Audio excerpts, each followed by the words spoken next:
and I'm sat here in my local enjoying a nice cold pint. Nice and serene. However, the story was a lot different 2 days ago. Just to clarify before I begin, this is not a story that is going to be bad-mouthing China at all. In fact, it's quite the opposite, because it shows how much they care about the security of their country. However, it came at a cost to me. What I'm about to tell you is how this little guy got me into trouble with the Chinese police. So what you could say is it's a bad story with a happy ending. Sort of. Make sure you stay around for the end of the video, because I am going to make it a bit more light-hearted, and I'm going to put a little video with the footage I have captured with the DJI Spark that got me into trouble. Yes, so stick around for that. But now this is what happened. Okay, so I'm going to try and keep this brief because it is quite a long story. However, the crux of it is the fact I was arrested on Baiyun Mountain in Guangzhou in the south of China, near where I live, because I had this out, my new DJI Spark drone, and I was innocently connecting it to the new controller that I had bought that day. Some guy had seen me with it. I wasn't flying at all, and he contacted the police.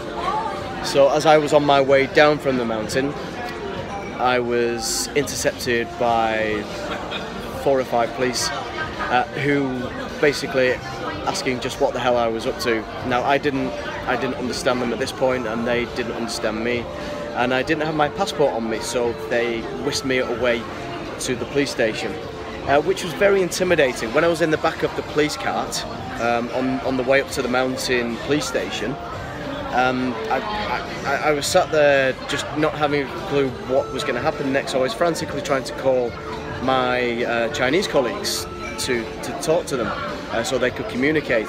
But once I eventually managed to get through to one of my colleagues, who turned out to be my boss, the police refused to talk to them. So that just left me isolated and alone. So when I got to the police station, the first 2 or 3 hours were really intimidating, because they were looking at me and treating me as if I was guilty, as if I was up to no good, as if I was a spy. I mean, look at me, a spy. Anyway, so yeah, for 2 or 3 hours I was sat in this police station, surrounded by all these people, just really making me uncomfortable. And all these thoughts are going through my mind, because I've never been arrested in my life. Sorry, the storage on my phone ran out then, so I had to delete. As I was saying, in a country where I cannot speak the language and defend myself and tell them exactly what was happening, it was quite frightening, because you hear all these horror stories about people just being picked up when they're abroad, and they're suspected of being up to no good, they're suspected of being spies, and bad things happen to these people. So it seems ridiculous now, because I'm out and I'm having a pint in nice weather at my local, but at the time, for the best part of 3 hours, all these things were going through my mind. So yeah, it was possibly one of the scariest moments of my life. But anyway, so eventually they managed to get a translator to come here, which was a young lad, maybe 19, 20 years old, from a university, who was doing it on a voluntary basis. I felt really bad for him, because it was late in the evening, and he'd come about an hour away. He travelled about an hour to get to me, to defend this foreigner who had inadvertently gotten himself in some trouble. So I felt really sorry for him. He told me it was voluntary and he wasn't getting paid for it, and I felt even worse for him. Anyway, it was thanks to him, his name was Vincent, thank you Vincent, that I was then able to communicate. So the police then told me why I was arrested, and I told them I knew why I'd been arrested.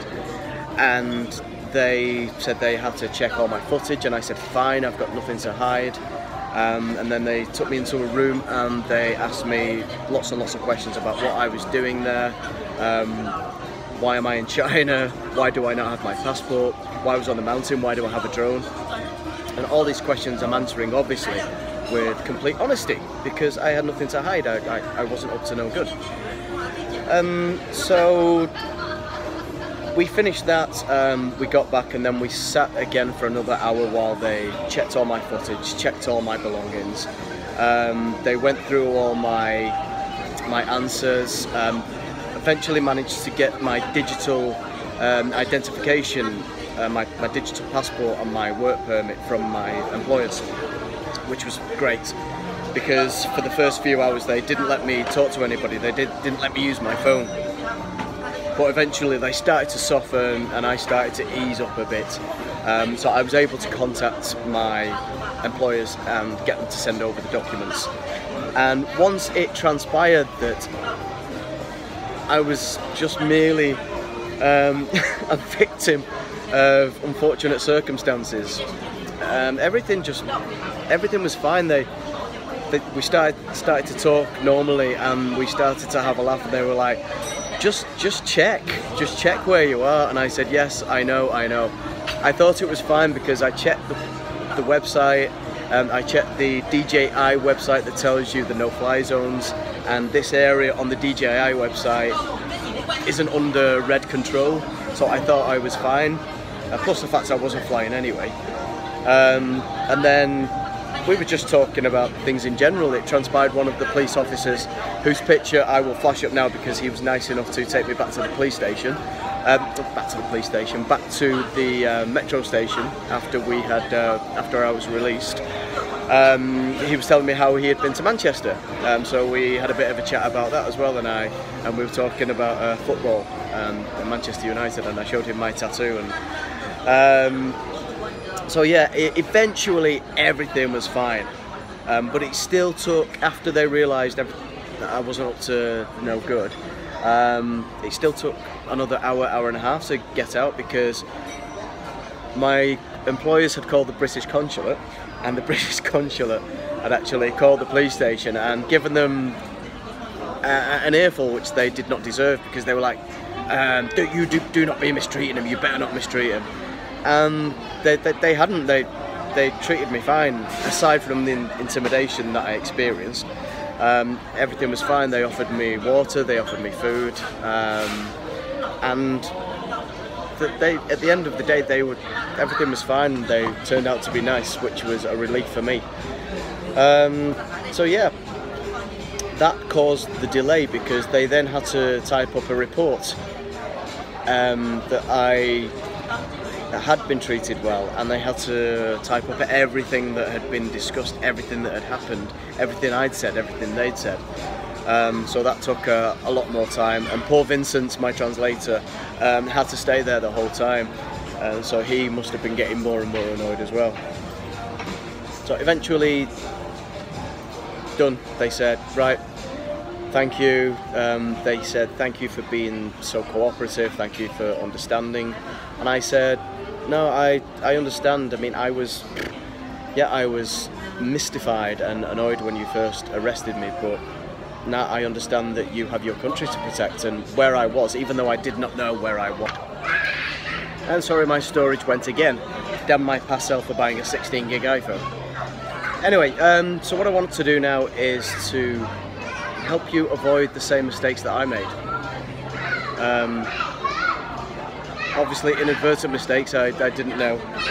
But if you are coming to China and you intend on flying a drone, then first thing you need to do is carry your passport with you at all times.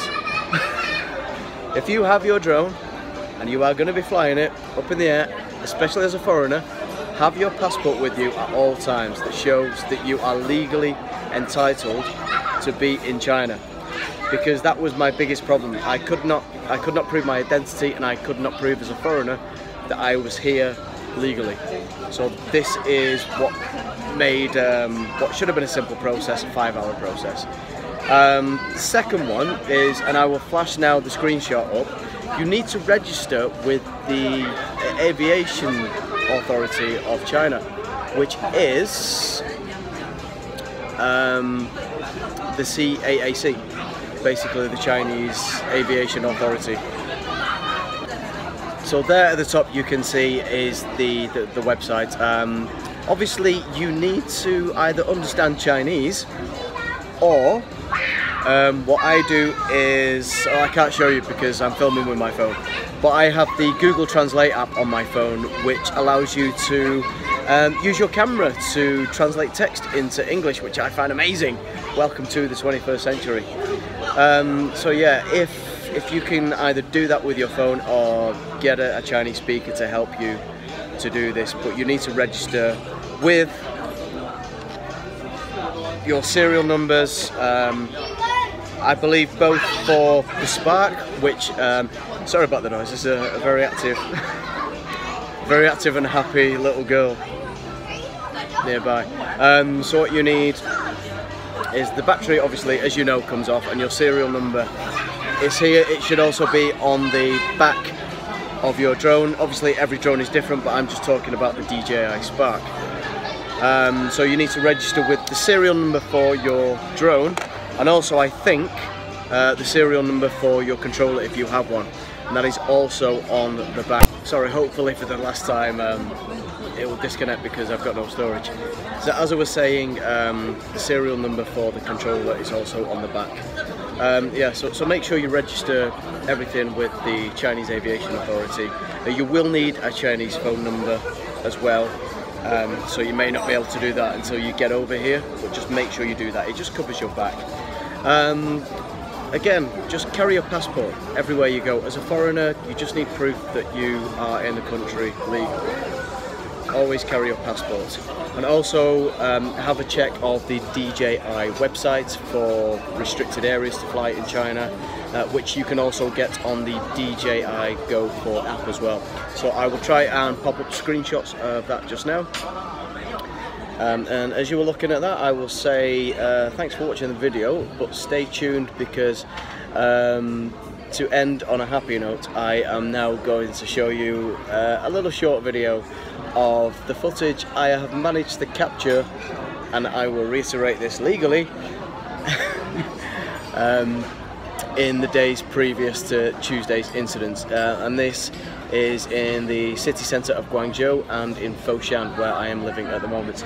So enjoy the video, thanks for staying tuned and listening, and just, if you are flying drones or anything else while you're travelling, just stay safe and just always be extra cautious, because that is exactly what I'm going to be doing from now on.